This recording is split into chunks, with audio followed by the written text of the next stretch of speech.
Hi welcome to Seethu vlogs. ఈ ఆకుకూర ఏంటో తెలుసా మీకు? దీనిని పిండి కూర అంటారు. ఇది మనకు ఆరోగ్యానికి చాలా మంచిది. ముఖ్యంగా కిడ్నీలో రాళ్ళున్న వాళ్ళకి ఇది బాగా పనిచేస్తుంది. కిడ్నీ స్టోన్స్ అయిన వాళ్ళకి దీనిని ఎక్కువగా పెడుతుంటారు. ఇది వాళ్ళే కాదు, మనం కూడా తినచ్చు. హెల్త్కి చాలా మంచిది. ఈ కూరని ఎలా చేసుకోవాలో చూద్దాం.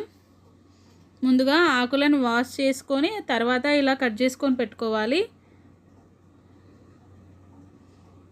నేను ఇక్కడ పెసరపప్పుని కడిగి నానబెట్టుకొని ఉంచుకున్నాను. ఇందులోకి మీడియం సైజు 2 ఆనియన్స్ని తీసుకున్నాను, కరివేపాకు, పచ్చిమిర్చి. ఇక్కడ పచ్చిమిర్చి అనేది నేను ఇలా కట్ చేసుకున్నాను, నాకు ఇలా ఇష్టం కాబట్టి. మీకు ఇలా నచ్చకపోతే మీరు మిక్సీ చేసుకొని కూడా వేసుకోవచ్చు. కొంచెం అల్లం వెల్లుల్లి పేస్ట్ తీసుకోవాలి. ప్యాన్ వేడెక్కిన తర్వాత ఇందులో 3 టేబుల్ స్పూన్ల ఆయిల్ని పోయాలి.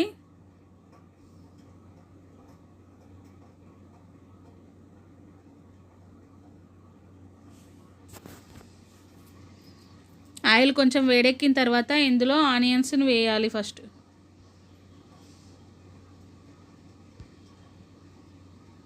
తర్వాత పచ్చిమిర్చిని కూడా యాడ్ చేయాలి. పచ్చిమిర్చి అనేది పచ్చి వాసన పోయే వరకు ఆయిల్లో ఫ్రై అవ్వనివ్వాలి. తర్వాత ఇందులో కరివేపాకును యాడ్ చేయాలి.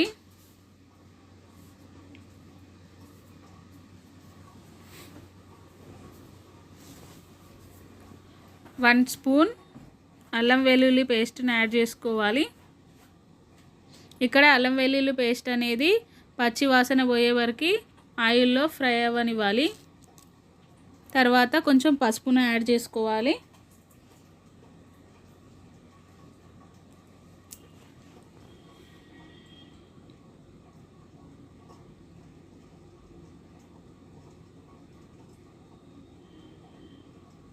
ఇలా కలుపుకున్న తర్వాత ఇందులో ఆకును పెట్టాలి.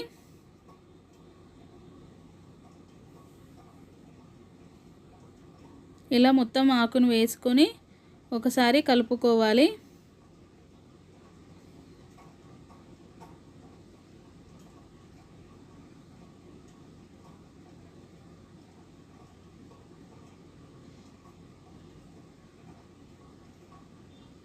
ఇలా బాగా కలుపుకోవాలి. కాసేపు మూతను ఉంచాలి.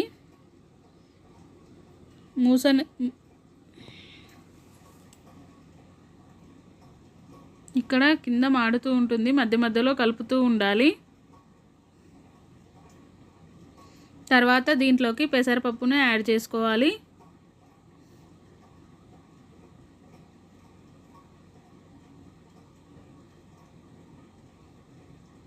అంతటిని మొత్తం ఒకసారి కలుపుకోవాలి.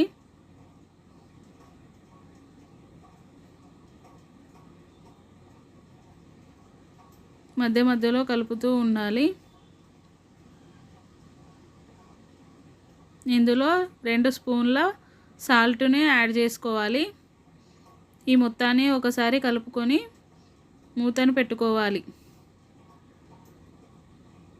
ఇక్కడ పప్పు కూడా ఆయిల్లో కాసేపు మగ్గిన తర్వాత దీంట్లో వాటర్ని యాడ్ చేసుకోవాలి. ఇక్కడ నేను మూత పైన వాటర్ని వేస్తున్నాను, కింద అడుగంటకుండా ఉంటుంది.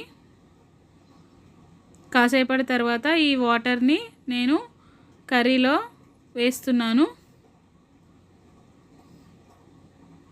ఇలా వాటర్ని వేసి ఒకసారి కలుపుకోవాలి.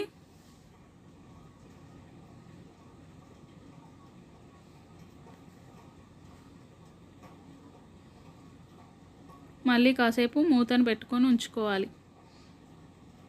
ఇది కర్రీ అనేది హెల్త్కి చాలా మంచిది కాబట్టి మీకు కూడా ఎక్కడైనా కనిపిస్తే తప్పకుండా తీసుకొచ్చుకోండి.